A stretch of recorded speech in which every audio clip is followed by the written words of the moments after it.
అనకాపల్లి జిల్లా సబ్బవరం మండలంలో శుక్రవారం అర్ధరాత్రి భయంకరమైన ఉరుములు మెరుపులు పిడుగులతో భారీ వర్షం బీభత్సం సృష్టించింది. దీంతో ఇళ్లలో ఉన్న ప్రజలు సైతం బెంబేలెత్తిపోయారు. సబ్బవరం తహసీల్దార్ కార్యాలయంలో ఏర్పాటు చేసిన రెయిన్ గేజ్లో భారీగా 84.2 మిల్లీమీటర్ల వర్షపాతం నమోదైందని రెవెన్యూ ఇన్స్పెక్టర్ వీరయ్య తెలిపారు. సుమారు 2 గంటల పాటు భయంకరంగా కురిసిన ఈ భారీ వర్షాలు పిడుగులతో సబ్బవరం మండలం వంగలి గ్రామంలో కంద కనకరాజుకి చెందిన 2 పశువుల పాకల్లో శంకర జాతికి చెందిన ఆవులను కట్టి ఇంటికి వెళ్లి నిద్రపోయాడు.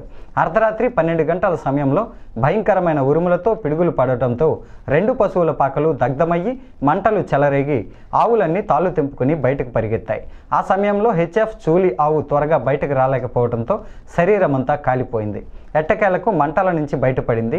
ఊరికి దూరంగా ఉన్న కల్లాల్లో పశువులు ఉండటంతో రైతులు శనివారం ఉదయం వచ్చి చూసేసరికి కాలిన ఆవుతో పాటు మిగిలిన పశువులు బయట ఉండటం చూసి నిర్ఘాంతపోయారు.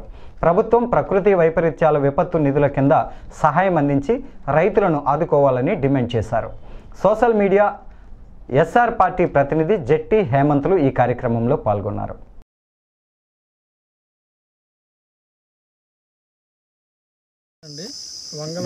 వంగల ఎంపీటీసీ నాకు విషయం తెలిసిన వెంటనే కందా కనకరాజు అనే అసామి పాకలో కాలిపోయిన విషయం తెలిసిన వెంటనే ఇక్కడ రావడం జరిగింది.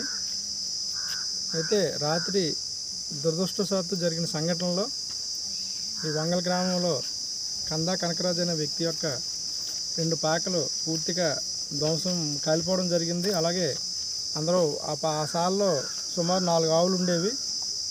ఎప్పుడైతే ఈ అగ్గి పాక కావడం మొదలుపెట్టిందో ఆవులు తనంతట తన కన్నీళ్ళు తెంపుకొని బయటికి రావడం జరిగింది. అందులో ఒక ఆవు పూర్తిగా గాయాల పాలయ్యింది. చాలా దురదృష్టం. ఎన్నడూ లేని సంఘటన రాత్రి పడిన ఈ పిడికిలకి మరి ఇక్కడ జరగడం దురదృష్టంగా భావిస్తున్నాను. మరి దాని విలువ అయితే సుమారు అక్కడ ఒక కర్రల కోసి మిషన్ కానీ ఆవులు కానీ సుమారు పాకలు కానీ సుమారు 2 లక్షల రూపాయలు విలువ చేసే ఆవులతో కలిపి 2 లక్షల రూపాయలు విలువ చేసే నష్టం జరిగింది సార్. దీన్ని మేము దురదృష్టం సంగతి మా యొక్క రైతుకి ఆర్థిక సహాయ సహకారం అందిస్తారని కోరుకుంటూ సెలవు తీసుకుంటాం. రాజు, నా పేరు కందా కనకరాజు.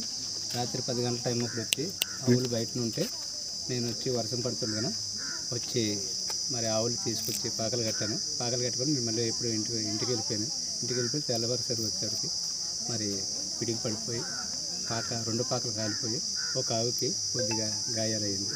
మిగతా ఆవులు తెంపుకొని బయటకు పోయి. ఆ ఆవు బ్రీడ్ అంటే బీడు అది క్రాస్ బీడి సార్. ఆవు సూలుతో 8 నెలలు చూడండి. కాదు, అది జేఎఫ్ ఏదో చెప్తారు. HF sir. ఎంత ఉంటుంది దాని ఖరీదు? సుమారు అది అంటే నాకు పెద్దగా ఐడియా లేదు సార్. మేపడం తప్ప కానీ మరి నాకు రేట్ ఐడియా. ఒక 60,000 ఉంటుంది. ఉంటుంది సార్. సుమారు 60,000 అబవ్ ఉంటుంది సార్. సూలి ఆవు అంటున్నారు. సూలి ఆవు అండి. 8 నెలలు అండి. ఎంట పుట్టింది. 2 పాకలు కాలిపోయి తర్వాత కర్రలు కోసుకుని మిషన్ అటు పైన పెట్టాను. మరి ఇక్కడ పాకడ ఉంటుంది కదా, మాకు అవసరానికి ఉపయోగపడుతుంది. అది కూడా కాలిపోయింది.